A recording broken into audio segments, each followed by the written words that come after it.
But this is the number one thing that has changed the game in my household, and that is a meal plan.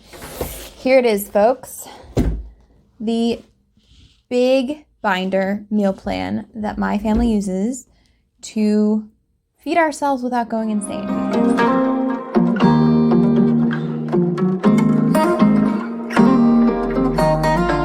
Good morning, good afternoon, good evening, good night. Welcome back to the Emerald Office. I'm going to share with you today the number one non-specifically business related thing that has absolutely kind of changed the game in my world. And this is something I actually talk to clients a lot about. And in particular, this month, I am doing serving hours specifically to meet with people to talk about non-business problems that are affecting their business. Because so often we can't view this business as like a siloed, this is one part of my life and it doesn't touch the rest of my life, because that's not how it works, right? We yell at our kids because the dog is being annoying, and we turn down the radio when we're lost in traffic, because things are interconnected. We are not capable as humans of totally siloing the parts of our lives. And so anything that can help your overall life is potentially going to help your business. But this is the number one thing that has changed the game in my household, and that is a meal plan. Here it is, folks.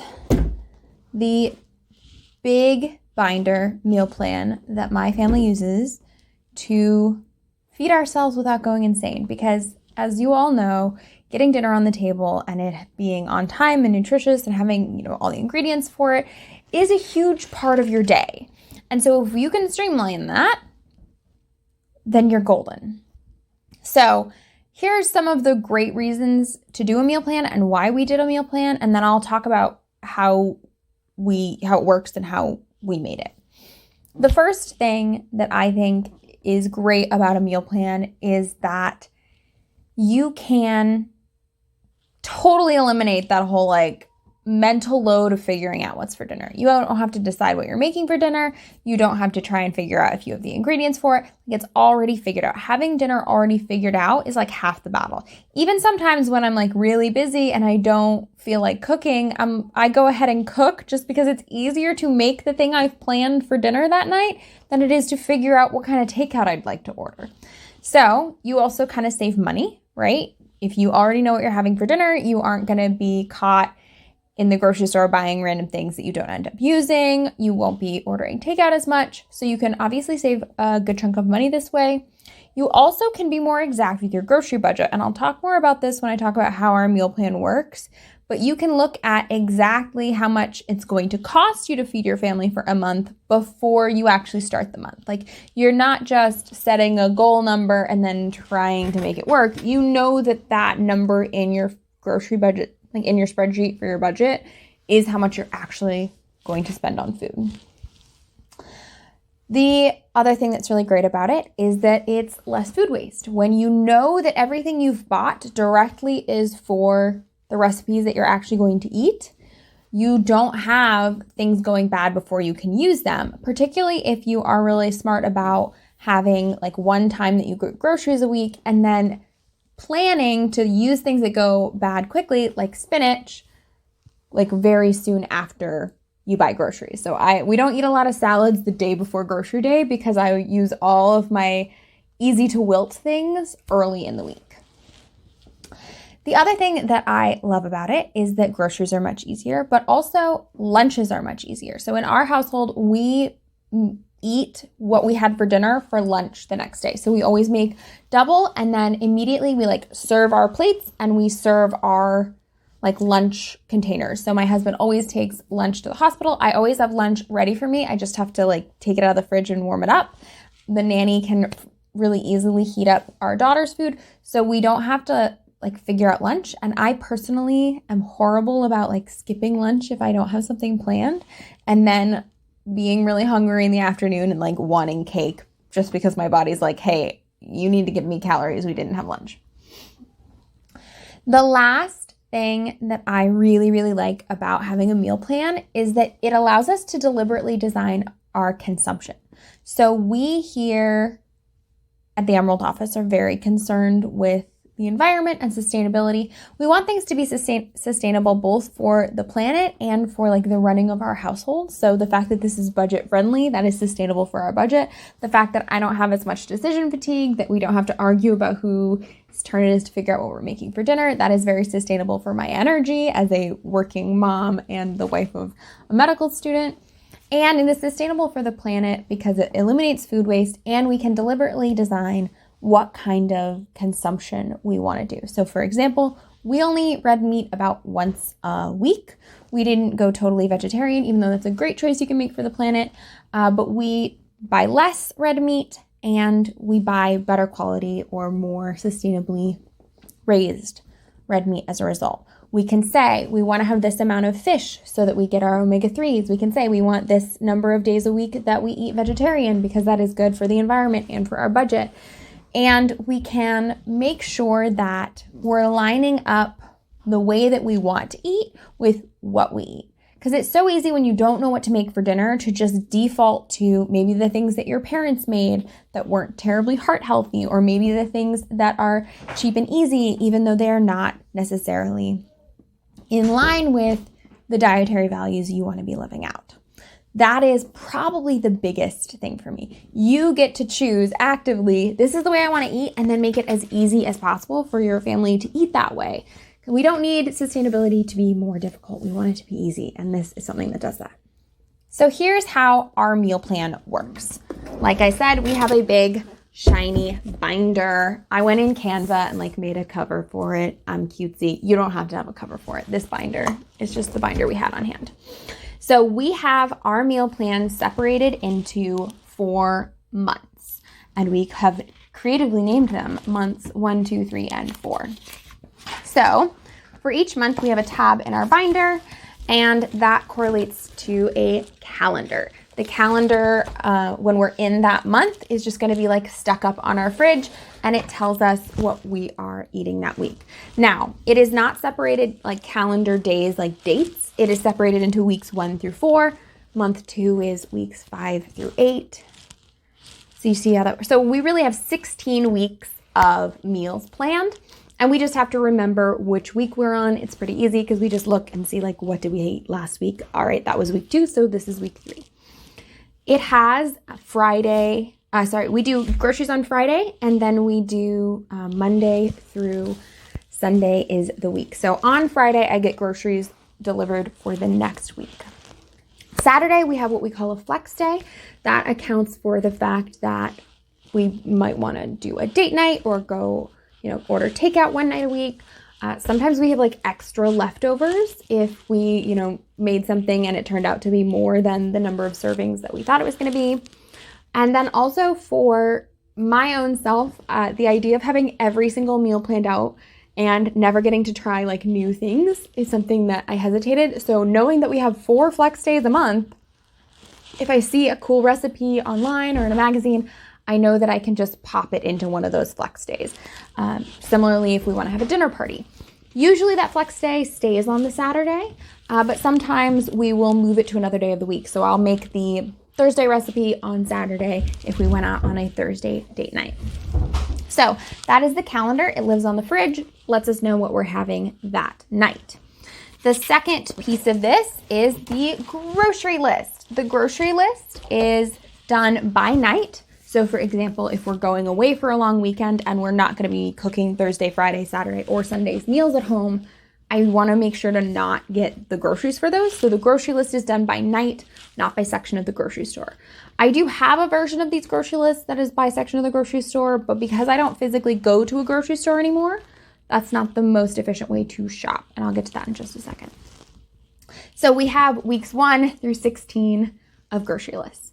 There are 4 months, like I said, that are planned out. We just repeat those 4 months 3 times each, which is a really good distribution. That is the whole year planned, but we still have spaghetti 3 times a year. We still repeating a meal 3 times a year is actually maybe less than I needed. I could have done only 3 months of meal planned out, and I think that would have been just as good, but we were kind of set up for 4, and it's fun so far.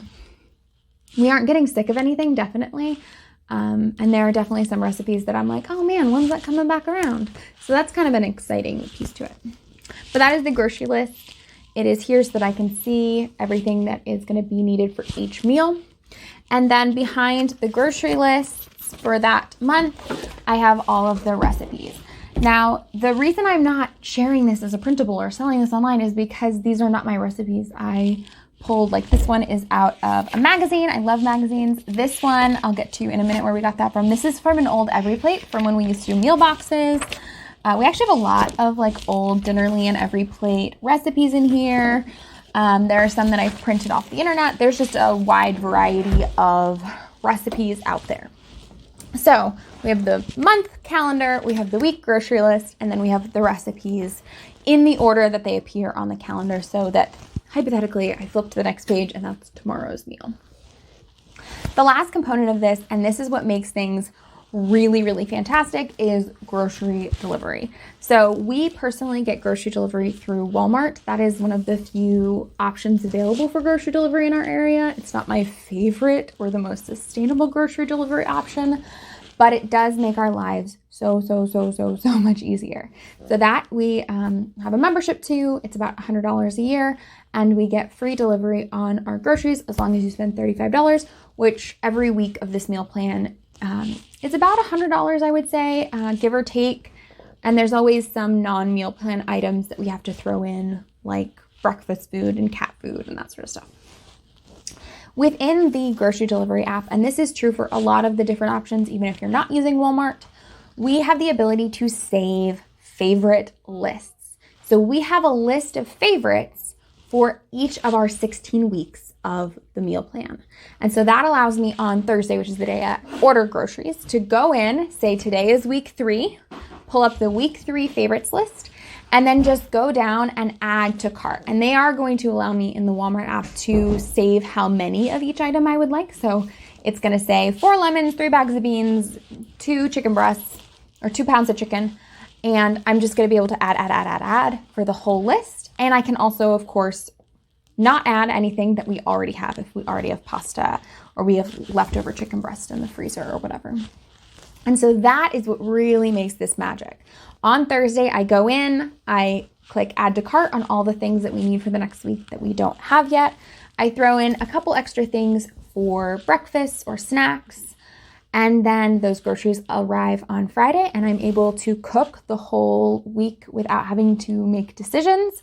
We have those leftovers for lunch the next day, and oh my God, it is truly revolutionizing the working of our home.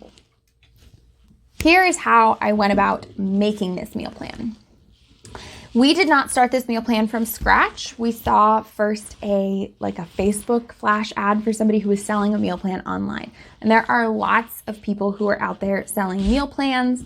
I will link below the one that we started with. There are some things that I really like about it. It made it very easy for us to set up our plan initially, but I didn't super like all the recipes.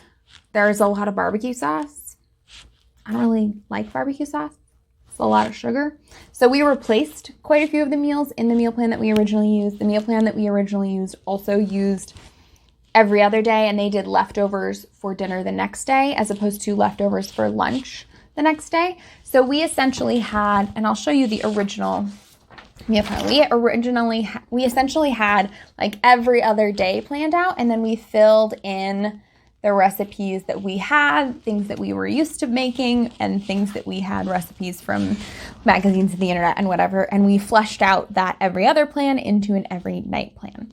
So we took a meal plan. It was called the Frugal family meal plan or something, from Making Frugal Fun. And we added in recipes so that we could meet those things that we wanted to, of enough fish and very little meat, and as a couple days of vegetarianism. And we added in those recipes so that we had a full calendar. We then created the grocery lists in the app for each of those weeks. That did involve, of course, making a new grocery list and then transferring it to the app. And then we did a little bit of testing and tweaking. We went through a couple of the months, a couple recipes got swapped in and out. And then finally, I typed up a new calendar with our sort of official recipes that we were going to go with and the new grocery list that were by night as opposed to by area of the grocery store, because the original meal plan that we bought had it by area of the grocery store, and I haven't been in a grocery store in a while. So that is how I went about making it. I would say altogether, it took my husband and I, because we did collaborate on it, a couple of evenings, just like after our daughter had gone to bed, going through recipes. You know, he would say, okay, I need another fish recipe for this week. And I would flip through. We had like a big binder of all the recipes that I've pulled out of magazines. Or I would Google, you know, if I knew we wanted a chicken pot pie recipe or whatever. And we printed those out and we got them all into this one binder and arranged it. It was a little bit of upfront work, but to be honest, overall, I would say maybe 6 to 10 hours to meal plan for the entire year. We don't have to do any other meal planning for the rest of the year and for any year ever again until, I don't know, we can't use grocery apps anymore. I have no idea. I swear I will be using this forever because it makes life so much easier. It frees up more mental space because I don't have to worry about through the day, like, what am I going to make for dinner? Do I have to get chicken out? I can easily look at what we're having for dinner in the morning while I'm making breakfast and pull out the chicken that needs to thaw or whatever. And it has really positively affected everything. We all know what we're having for dinner. We don't deviate unless there's a good reason, like something's about to go bad. And everything is so much simpler. I cannot recommend meal planning highly enough. And this in particular way to do it is so simple. It allows us to have control over what we eat, how much we spend on what we eat, and all without the decision fatigue of figuring out what's for dinner every damn night of your life. Thank you for joining us. I'm Elizabeth Tullis. Subscribe for content about a sustainable lifestyle, life design, self-care, household, maybe a little bit of parenting, and primarily entrepreneurship. I'm inviting you to download the free Full Focus app. It is available on Apple or Google, and that is going to give you access to all of our free business content. It's going to give you a look at our membership program, and it's going to give you lots of different resources on how to build a business that supports the life you want to live, where you get to have the good and you get to have the great. Go ahead and give me and the Emerald Office a follow on Instagram. Find us online at www.theemeraldoffice.com, and I can't wait to see you again.